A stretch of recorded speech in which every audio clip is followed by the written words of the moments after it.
नमस्कार, मैं हूं गुंजन मित्र और फिर हाजिर हूं हेल्थ से जुड़ी खबरों के बुलेटिन हेल्थ अपडेट के साथ। चलिए शुरुआत करते हैं पहली खबर से, जो जुड़ी है वर्ल्ड ओरल हेल्थ डे से।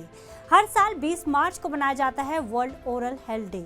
जी हां, आज यानी 20 मार्च को वर्ल्ड ओरल हेल्थ डे मनाया जा रहा है। ओरल हेल्थ और ओरल हाइजीन के प्रति लोगों को जागरूक करने के लिए हर साल 20 मार्च को वर्ल्ड ओरल हेल्थ डे मनाया जाता है। वर्ल्ड ओरल हेल्थ डे पहली बार 20 मार्च 2013 में मनाया गया था और अब ये दुनिया भर के 140 से अधिक देशों में मनाया जाता है। ये दिन FDI वर्ल्ड डेंटल फेडरेशन द्वारा आयोजित किया जाता है, जो दुनिया में सबसे बड़ा मेंबरशिप बेस्ड डेंटल ऑर्गेनाइजेशन है। इस साल इसकी theme be proud of your mouth है। वर्ल्ड ओरल हेल्थ डे 2023 की थीम किसी की मौखिक स्थिति पर ध्यान देने और मौखिक रोगों को रोकने पर काम करने की आवश्यकता पर बल देना है। कोरोना की तरह होगा H3N2 वायरस से मुकाबला, भारत बायोटेक बना रही है वैक्सीन। देश में H3N2 एवियन इन्फ्लुएंजा के मामले बढ़ते जा रहे हैं। कई जगहों से इस खतरनाक वायरस से मौत की रिपोर्ट्स भी सामने आई हैं। इस वायरस से निपटने के लिए अब हैदराबाद की वैक्सीन निर्माता कंपनी भारत बायोटेक ने वैक्सीन बनाने पर काम शुरू कर दिया है। कंपनी के संस्थापक अध्यक्ष डॉक्टर कृष्णा एल्ला ने वैक्सीन बनाने की पुष्टि की है। भारत बायोटेक ने इससे पहले जानलेवा कोरोना वायरस की कोवैक्सीन और इंट्रानेजल वैक्सीन इनकोवैक्स विकसित की थी। ध्यान रखें, इस वायरस से बचाव के लिए भीड़भाड़ वाली जगहों पर मास्क का इस्तेमाल करें और डॉक्टर की सलाह के बिना एंटीबायोटिक दवाई ना लें। दवाओं की ऑनलाइन मार्केट पर मंडरा रहा है खतरा, बंद हो सकती हैं कई ई फार्मेसी कंपनियां।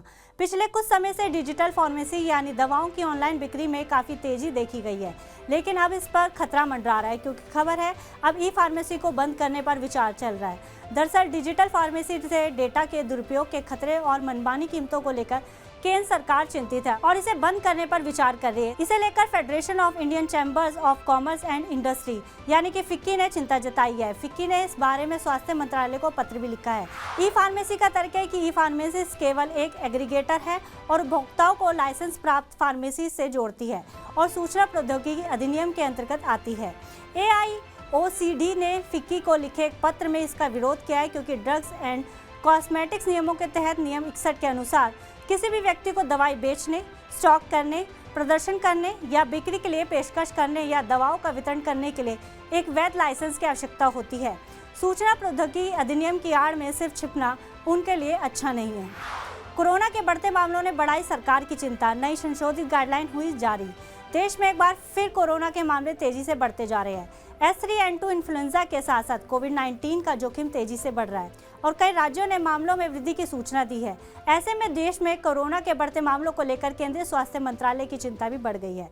स्वास्थ्य एवं परिवार कल्याण मंत्रालय ने कोरोना से संक्रमित वयस्कों के लिए संशोधित गाइडलाइंस जारी की हैं। इस नई गाइडलाइन में कई बातों को ध्यान में रखने के लिए कहा गया है। संशोधित गाइडलाइन के मुताबिक फिजिकल डिस्टेंस को मेंटेन रखने, इंडोर मास्क का इस्तेमाल करने, हाथों को साफ रखने, सिम्प्टोमेटिक मैनेजमेंट को मॉनिटर करने, ऑक्सीजन की जांच करते रहने के अलावा डॉक्टरों के साथ संपर्क में रहने के लिए कहा गया है। इसके अलावा गाइडलाइन में जो कहा गया है वो ये है कि अगर किसी को सांस लेने में दिक्कत, तेज बुखार हो या ज़्यादा खांसी हो रही हो, अगर ये सारी चीज़ें 5 दिन से अधिक समय तक हो तो तुरंत डॉक्टर से संपर्क करें। वहीं स्वास्थ्य मंत्रालय ने अपनी गाइडलाइन में एंटीबायोटिक्स का इस्तेमाल करने को मना किया है। संशोधित दिशा निर्देशों में कहा गया है कि एंटीबायोटिक्स का इस्तेमाल तब तक नहीं किया जाना चाहिए जब तक बैक्टीरियल इन्फेक्शन का पता न चल जाए। एम्स की तरफ से बड़ी खबर, 1500 भर्तियों की होगी शुरुआत। केंद्रीय स्वास्थ्य मंत्रालय देश भर के विभिन्न एम्स में फैकल्टी और नॉन फैकल्टी के लिए केंद्रीकृत भर्ती शुरू करने की संभावना की जांच कर रहा है। मंत्रालय ने पिछले साल लोकसभा को बताया था कि 18 नए एम्स में लगभग 44% फैकल्टी पद खाली पड़े हैं। मंत्रालय के आंकड़ों के मुताबिक 18 नए एम्स में स्वीकृत 4026 पदों में से सिर्फ 2259 पद ही भरे गए हैं। मंत्रालय ने अपने जवाब में नए स्थापित एम्स में फैकल्टी की संख्या बढ़ाने के लिए सुविधा प्रदान करने वाले प्रावधानों को सूचीबद्ध करते हुए कहा है कि प्रत्येक नए एम्स में एक स्थायी चयन समिति का गठन किया गया है, ताकि रिक्तियों और ऊपरी पदों को तेजी से भरने की सुविधा मिल सके।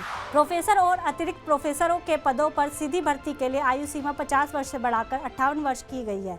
इसी के साथ ही एम्स भारत में सभी क्लिनिकल ब्रांचेस के डॉक्टरों के लिए रोबोटिक सर्जरी ट्रेनिंग सुविधा शुरू करने की तैयारी में भी है। हेल्थ अपडेट में आज इतना ही। देश दुनिया से जुड़ी और खबरों के लिए देखते रहिए TV9 डिजिटल।